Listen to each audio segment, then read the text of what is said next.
ധവളപത്രം വരുമ്പോൾ കാണാമെന്ന് വി.ഡി. സതീശൻ. ധവളപത്രം എന്ന ഉമ്മാക്കി കാണിച്ച് പേടിപ്പിക്കാൻ നോക്കേണ്ടെന്ന് പിണറായി വിജയൻ. വി.ഡി. പിണറായി പോരിനൊടുവിൽ കേരളത്തിന്റെ സാമ്പത്തികാവസ്ഥ വെളിപ്പെടുത്തുന്ന ധവളപത്രം പുറത്തു വന്നിരിക്കുകയാണ്. ധവളപത്രം അവതരിപ്പിക്കുക എന്നുള്ളത് ഒരു സർക്കാരിന്റെ ഭരണഘടനാപരമായ ഉത്തരവാദിത്വമൊന്നുമല്ല. പക്ഷേ മുൻ സർക്കാരുകൾ ഉണ്ടാക്കിയ സാമ്പത്തിക ബാധ്യതകളും നാടിന്റെ നിലവിലെ സാമ്പത്തികാവസ്ഥയും പൊതുജനത്തെയും നിയമസഭയെയും അറിയിക്കാൻ പുതുതായി വരുന്ന സർക്കാർ ധവളപത്രം അവതരിപ്പിക്കും.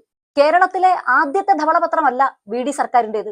1987 ഇ.കെ. നായനാർ സർക്കാരാണ് കേരളത്തിലെ ആദ്യത്തെ ധവളപത്രം ഇറക്കിയത്. 2001 എ.കെ. ആന്റണി സർക്കാരിന്റെ ധവളപത്രത്തിന്റെ തുടർച്ചയായിരുന്നു 32 ദിവസക്കാലം നീണ്ടുനിന്ന കേരളത്തിലെ ചരിത്ര പ്രസിദ്ധമായ സർക്കാർ ജീവനക്കാരുടെ സമരം. 2011 ഉമ്മൻചാണ്ടി സർക്കാരും 2016 ഒന്നാം പിണറായി സർക്കാരും ധവളപത്രങ്ങൾ പുറത്തിറക്കി.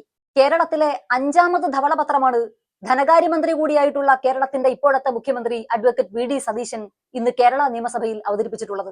ധവളപത്രം അനുസരിച്ച് കേരള സംസ്ഥാനത്തിന്റെ പൊതുകടം 5.07 ലക്ഷം കോടി രൂപയാണ്. മുൻ സർക്കാർ ചെലവ് ചുരുക്കാൻ കണ്ടെത്തിയ മാർഗം ജീവനക്കാരുടെയും പെൻഷൻകാരുടെയും ക്ഷാമബത്ത കുടിശ്ശികയാക്കി വെക്കലായിരുന്നു. അങ്ങനെ കുടിശ്ശിക ഇനത്തിൽ കേരളത്തിന്റെ ബാധ്യത 48,733 കോടി രൂപയാണ്. KSRTC, വാട്ടർ അതോറിറ്റി പോലുള്ള വെള്ളാനകൾ ഉണ്ടാക്കിയിരിക്കുന്ന നഷ്ടം 78,851 കോടി.